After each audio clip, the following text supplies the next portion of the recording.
विकास और सुशासन, ये हमारे दो एजेंडा है। नरेंद्र मोदी जी की जो नीतियां हैं वो घर घर पहुंची हुई है। ये ऐसे प्रधानमंत्री हैं जिन्होंने इन 10 सालों में 112 से ज़्यादा ऐसी पॉलिसीज बनाई जिससे गांवों का भी विकास हुआ, कस्बों का भी विकास हुआ, शहरों का भी विकास हुआ, हर वर्ग का विकास हुआ।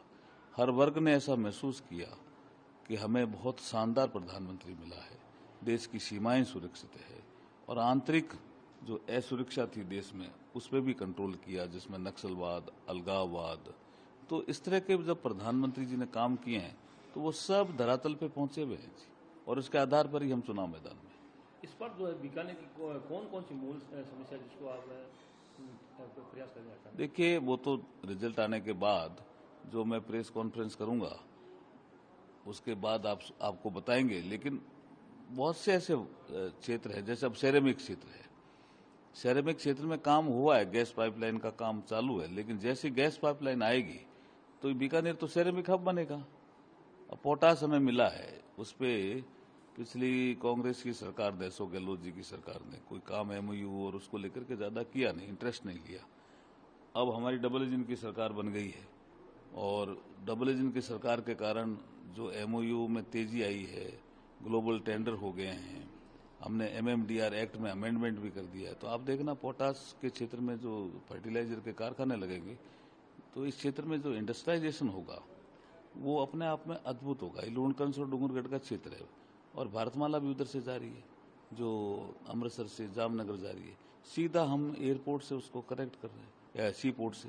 तो जैसे सी पोर्ट से कनेक्ट होगा तो आप देखिए कि जो इंडस्ट्रियलाइजेशन का जो कच्चा माल है और पक्का माल है, दोनों के आने जाने में सुगमता बढ़ेगी, तो इस क्षेत्र में रोजगार के अवसर भी बढ़ेंगे और औद्योगिकरण भी तेजी से होगा। आपका कैरियर कलेक्टर से लेकर अब जो है कानून मंत्री तक रहा है, इस सफर में किस तरह से कौन कौन सी परेशानी ऐसी आई जिसमें आपको जो है?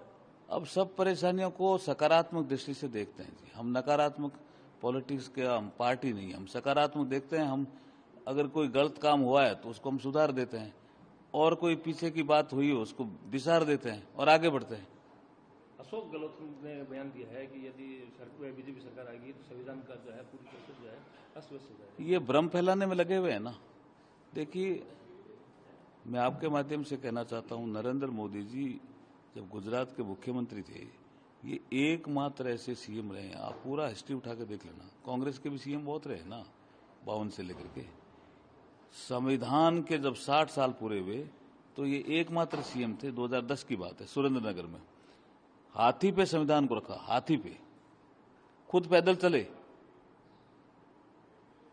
उन्होंने कहा हाथी पे कैसे रखा? बोला संविधान सबसे श्रेष्ठ है, सबसे ऊंचा है। 2010 में तो कोई नहीं मान रहा था ना कि प्रधानमंत्री जी बनेंगे नरेंद्र मोदी। अशोक गहलोत जी को इतिहास तो पढ़ लेना चाहिए ना नरेंद्र मोदी जी का। ऐसे ही झूठ फैला करके राजनीति में कौन से स्तर पे जाना चाहते हैं? क्यों स्तर गिरा रहे हो राजनीति का? उन्होंने 2019 में जब जीते सबसे पहले संविधान को नमन किया पार्लियामेंट में। दिलावर जी ने कल बयान दिया कि यदि सरकार आती है तो अशोक गहलोत वो जो उन्होंने यही कहा है कि कानून अपना काम करेगा, कानून के हाथ लंबे होते हैं, यही बात कही है। बीकानेर जो है अपनी कौन कौन सी मूल अभी हमने बताया ना आपको, हम डेवलपमेंट और सुशासन उस दिशा में आगे बढ़ेंगे। ग्रामीण क्षेत्रों में आप बराबर दौरा कर रहे हैं, सामने कांग्रेस के प्रत्याशी है, वो अलग अलग बयान दे रहे हैं, उसको लेकर आप किस तरह? हमें क्या करना है जी, वो उनका काम है। मैंने आपको पहले ही कहा, हम सकारात्मक राजनीति के आदमी हैं। वो तो विपक्ष में बोलेंगे ही ना, लेकिन उनके आरोप में सत्यता कहीं नहीं है, किसी भी तरह की सत्यता नहीं है। पार्टी के अंदरूनी जो है फूट को लेकर कोई फूट नहीं है जी, पार्टी एकजुट है। इस बार आप लगभग जो है राजस्थान में कितनी सीटें? 25 की 25।